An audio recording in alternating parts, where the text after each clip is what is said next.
Hello there, and welcome back. It's your boy Carcino, and let's get into it.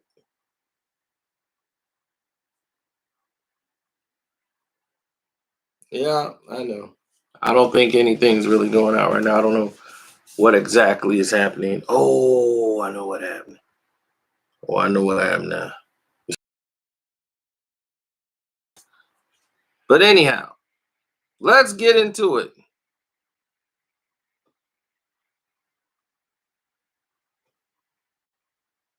Yo!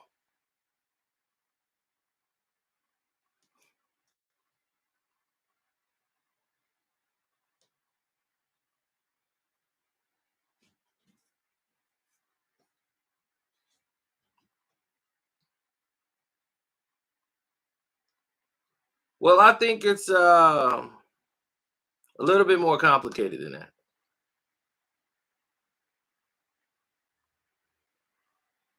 Good evening, sir.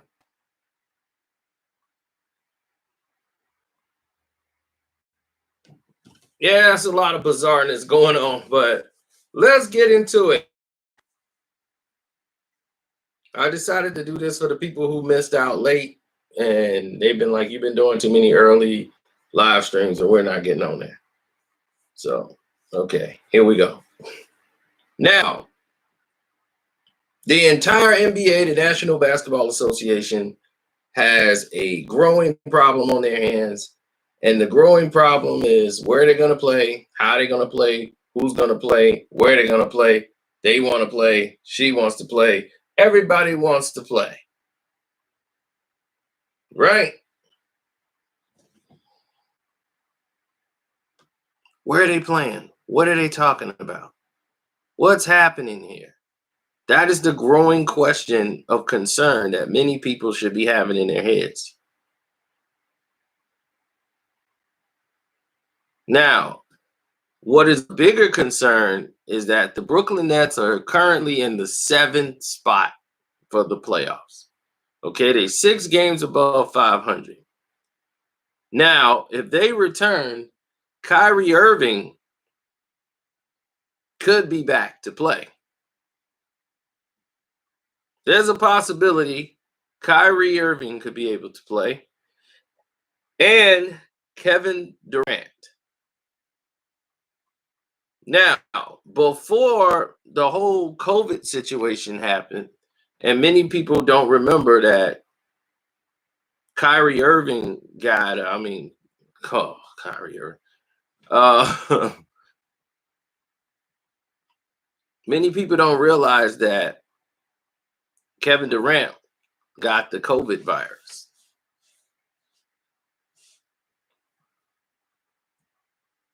Now, people were shocked that he had it and that he recovered from it. But beforehand, Kevin Durant was playing at a feverish pace.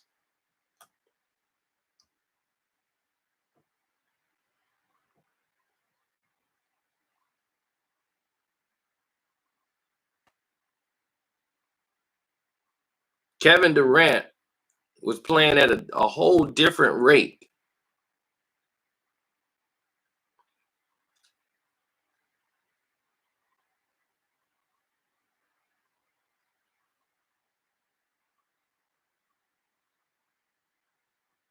Kevin Durant was almost back to being Kevin Durant before the COVID even hit. He was playing 3-on-3s and 5-on-5. The first time he basically got out there, the first 3 or 4 days, he wasn't looking like Kevin Durant because his timing was off because he hadn't played in so long. So his dribbling was off. So he had to go through dribbling drills again to get the feel again of the basketball and being out there.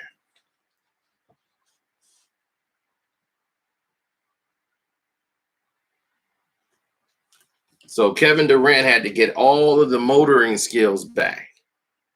Then after a week, he was doing 3-on-3s. He was looking like Kevin Durant in 1 week. So The 3-on-3s were good. So they said, all right, let's move them to 5-on-5s. So Kevin Durant was playing 5-on-5s and no one knew about it. Well, the people in Brooklyn knew and all them people, but they were able to keep the press and everybody away from Kevin Durant situation. So he was playing 5-on-5s and he was unstoppable.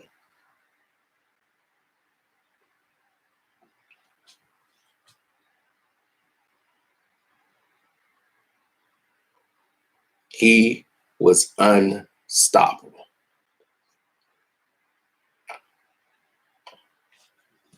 Somebody said, how you know, Sino? Because they told me. Once again, stop asking me how I know. Just be glad I do know.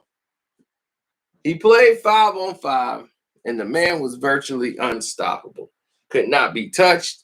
They couldn't guard him. There was nothing that they could do to him.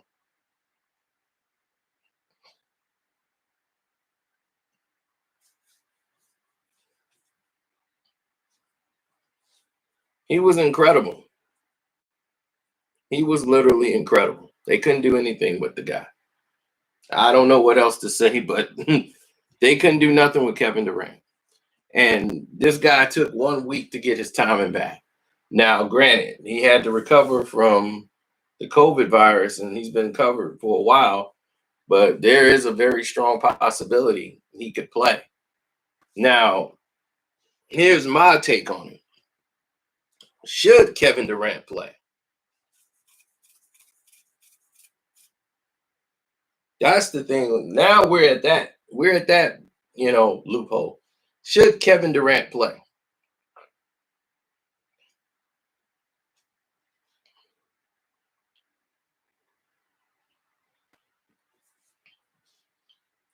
My theory is no. You got $110 million invested in Kevin Durant. Why am I going to play you at this short end of the season with the playoffs is going to be ramped up? Everybody's going to be turned up. You're just trying to get back.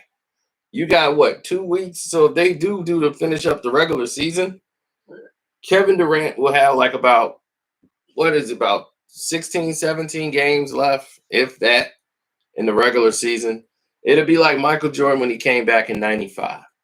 He'll come back, play those 16, 17 games. You still don't get your NBA win back.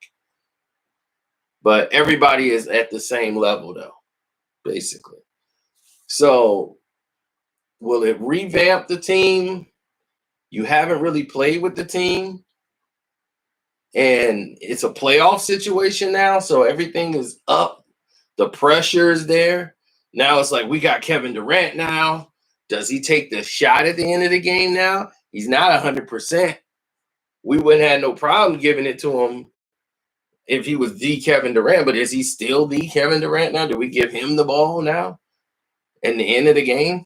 It's a lot of pressure that I don't know if you want to put on Kevin Durant for that short period of time.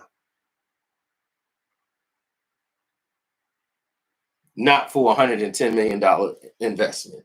So what if you bring him back and then he heard something else at the end of this year?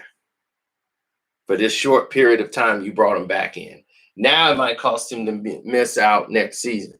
Now you done lost probably ticket sales and everything else for next year. It's too much risk and very little reward. You're not going to win an NBA title. This team is not going to win an NBA title. Even with Kevin Durant and Kyrie there, they're not winning the NBA title. Okay, so that should be the ultimate goal. And if you're not winning the NBA title, which should be your ultimate goal, hit the like button, people. If you didn't hear me say it, what is your point? Because all you're going to do is get Kevin Durant hurt, and it's going to definitely ruin your chances. So right now, his agent, Rick, and everybody else is kind of just saying it's unrealistic. But, people who are friends with him, like Jay Williams and everybody else, is saying it's Kevin's decision, what he wants to do. But once again, after the beginning of the season, they said Kevin Durant's not coming back this season, so don't ask the question. They were already eliminating that possibility in the beginning of the season. Here we are with a possibility since the season's been extended because of the pandemic. Now we're in a situation where people are asking the question, is he coming back? You see? You see how that works? Screwed up, ain't it?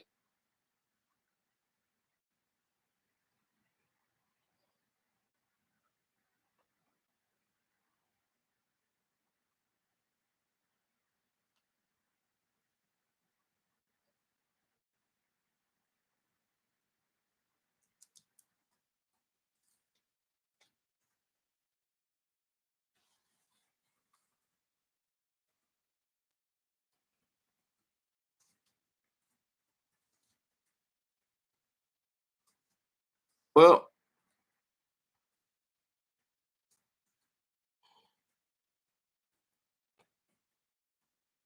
people never learn. That's one thing I've learned. People follow a format. They're only interested in something if it's a trending topic.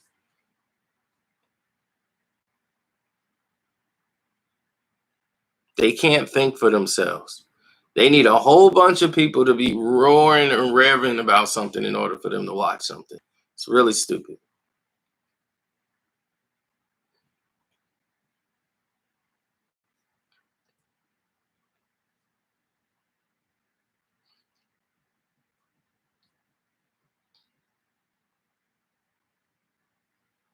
Well, I hope one day we get to, they should just come out, the owner should come out and say, if the season resumes, Kevin Durant is not coming back. Next season, you will see Kevin Durant. That would put an end to all this. Leaving that opportunity and that door open is going to bring and invite more questions and putting a lot of pressure on Kevin Durant. Because now, let's say, if Kevin Durant, it's up to him and the owners leave it up to Kevin to come out and say he's not playing. Now, Kevin Durant says, I'm not playing. They're going to be like, why? Man, you good enough to play. They extended the time. You doing 5-on-5 drills. Kevin Durant could have played. Then they get eliminated and they be like, see, we possibly could have got a ring, man. If we'd have had KD, we would have won those games. He was good enough to play. He's soft. See, and then you open that door. And then he got to go into that all next season on how he probably could have helped them out.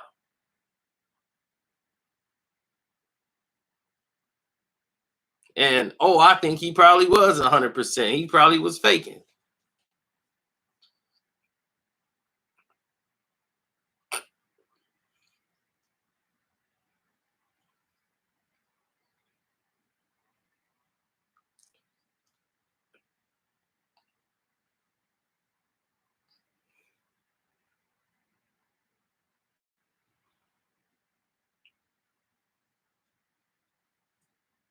Yep. So it would change the dynamics because Kevin Durant changes the dynamic of a structural team. Would you favor the 76ers over the Brooklyn Nets if they have KD and Kyrie? I wouldn't.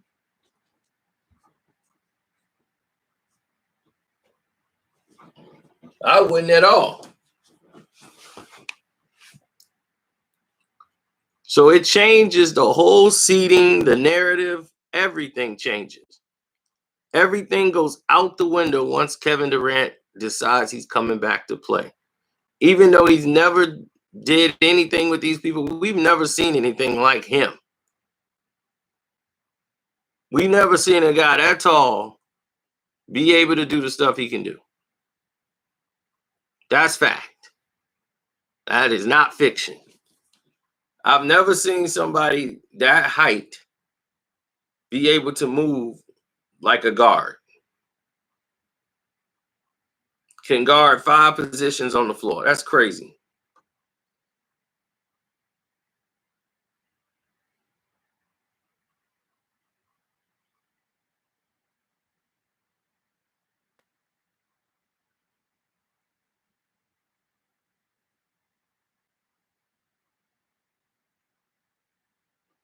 Well, it would be a different dynamic because you got two one-on-one players. You got two ISO ball players, which is a different dynamic altogether. Because for the first time, you're looking at Kyrie Irving and you're looking at Kevin Durant, and you're saying to yourself, and you're scratching your head, and you're going, "Man, this is a little different than what I expected. I never dreamed this would be the possibility of what I'm looking at right now." So when you're looking at the scenario, you're saying to yourself, this is strange, but I also need to do something here. I also need to make something happen. This scenario is not favoring me, but I need to make something happen here.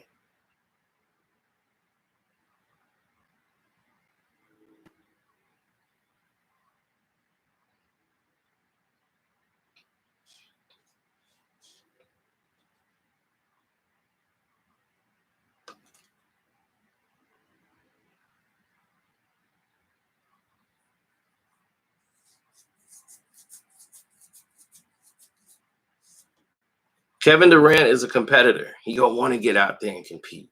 And then when everybody keeps saying, "Come on, man, you could do it. Come on, K, we can get KD back," he'll start believing in himself. I can get us back because I know I can win some games. But you got two ISO ball players. This is when Kobe Bryant told James Harden, winning an NBA championship, you're not gonna be able to win one playing that style. And the reason why he was saying that wasn't to diss James Harden. He was saying that because he's played that style. Kobe's played it better than James Harden has ever played it. James Harden hasn't done nothing Kobe Bryant hasn't done. That's the thing. When he was going on that scoring streak, you know how many of those games Kobe got? You know what I mean? The only thing he's doing is he's racking up the assists because the game is different now. But what he's saying is you're basically playing ISO ball where the ball is not moving. It's staying consistently with you. You're not going to win that way. Can't win championships doing that. It's very hard to play ISO ball and win. Kobe had to entrust moving the ball through the team. The same way Michael had to do it. Kobe had to learn to do it. And he already had 3 championships in the bag before he even started to do it because he never was the head guy of the team. Shaq was. So when he left, it was all about him. He just doing it his way. He gonna ISO ball. He gonna shoot 30 times a game. He gonna make it happen no matter what.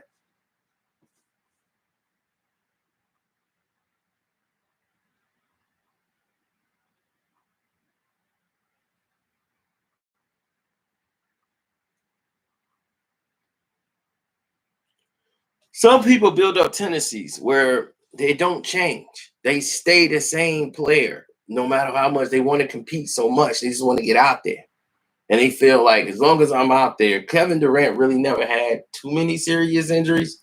He had probably one other besides this one that kept him out for a large period of time. He never had an injury like this. When you come back with an injury like this and you start playing the game again, you can hurt your knee. Your on your other leg can go out because it's been supporting the other leg that wasn't 100% all this time. That takes a year just for that to heal. Naturally, when you're a big man, you had this injury like Terry Cummins. I mean, not Terry Cummins. Oh my God, DeMarcus Cousins. Your career is over. Big men used to get these injuries in the 90s and the 80s. That was your career. Now guys are more athletic than guys that were back in the olden days.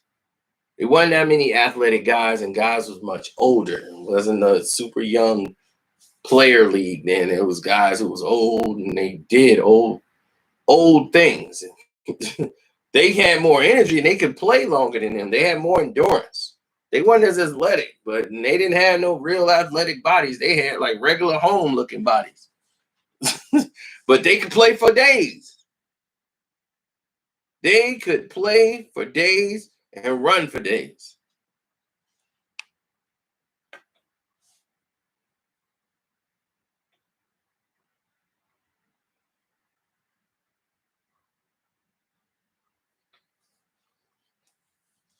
I talked to Craig yesterday. He couldn't do no interview or none of that stuff on the air because he had already agreed and financially to do these interviews with some other people. So, but I understood that. I was like, I don't want to interview. I just wanted to holler at you right quick.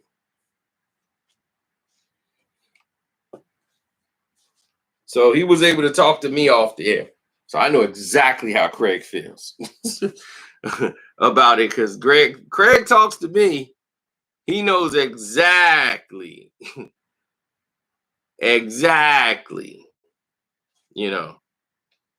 where we at. Now, Craig Hodges.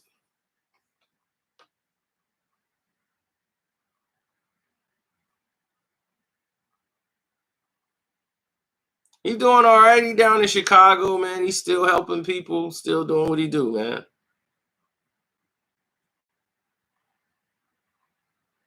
No, their endurance isn't there. They have athletic build. They can do all these different things, but their endurance isn't there. They're not as durable as the guys of olden days.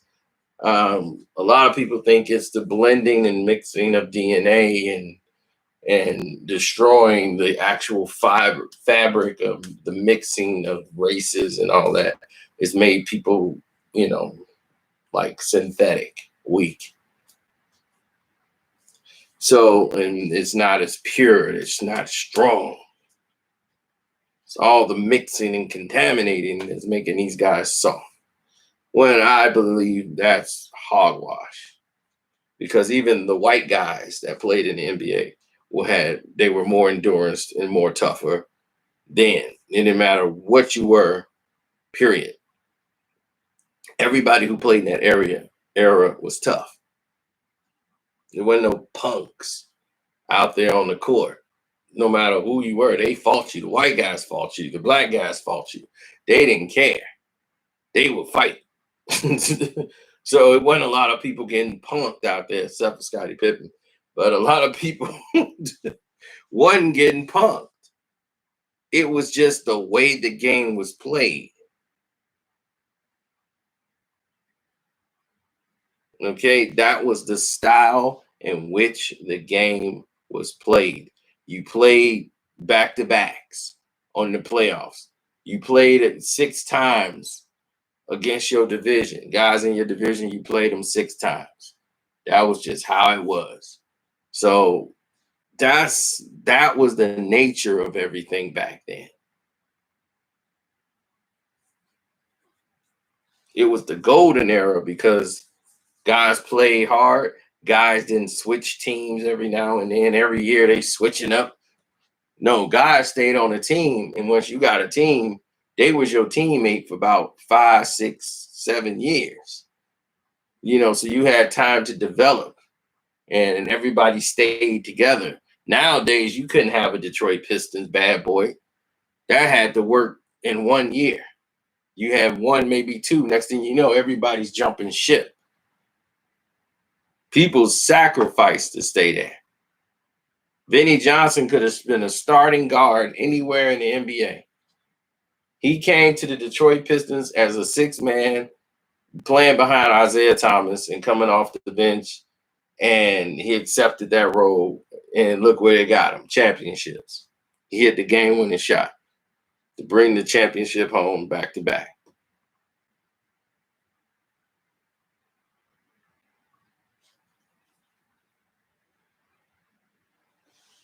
Nowadays, just like you said, Adam, athletes train way more than they did back 20 years ago.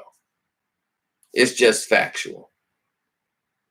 Back in those days, those guys would be in the sauna. They'd be smoking cigarettes, like Jordan said, drinking beer, smoking cigarettes, chilling. They ain't thinking about basketball until they got to go to practice, shoot around, and everything else. You know, they had the travel schedules were different. Not everybody had to charter planes. It wasn't like it is now. Everybody got a team plane. They can just get up and fly. Nah, you had to wait till the actual flight takes off. The flight don't leave at this time. Don't let it get delayed. And then your flight's delayed. You barely getting in. You had no time to get ready.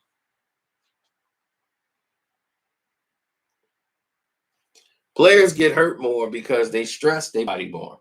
When they're not playing basketball professionally, getting paid, they're training. They're taking all these different supplements, and they got the extra specialist coach. They're doing dribbling things. They're doing this thing. They can't sit still and let their body rest. They're active, too active. They're on the phone. They're doing this on social media. They're doing that. They don't know how to just relax their mind and their body. They don't.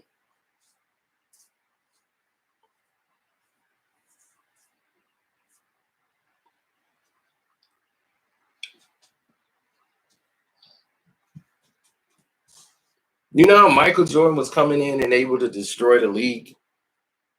We're going to talk about that later.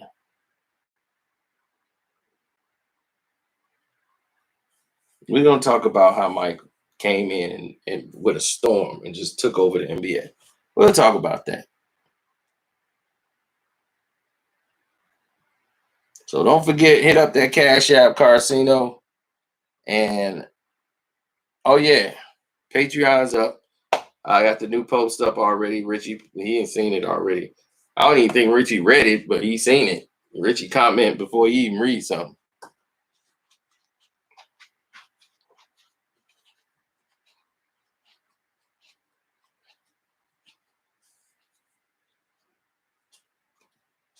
I prefer escorts. Nah, escorts been ran through. Like too much. I like to go out, meet a chick, pick her up, go on a couple of dates, see how long I can be like, Mike can hold on to this one for a little bit. And she gets a little clingy, start telling me what to do and all that. You need to do this, and you need to be whoa, whoa, whoa, whoa, whoa, whoa, whoa, whoa, whoa, whoa, whoa. I'm gonna be like Fred Flintstone lifting up the car.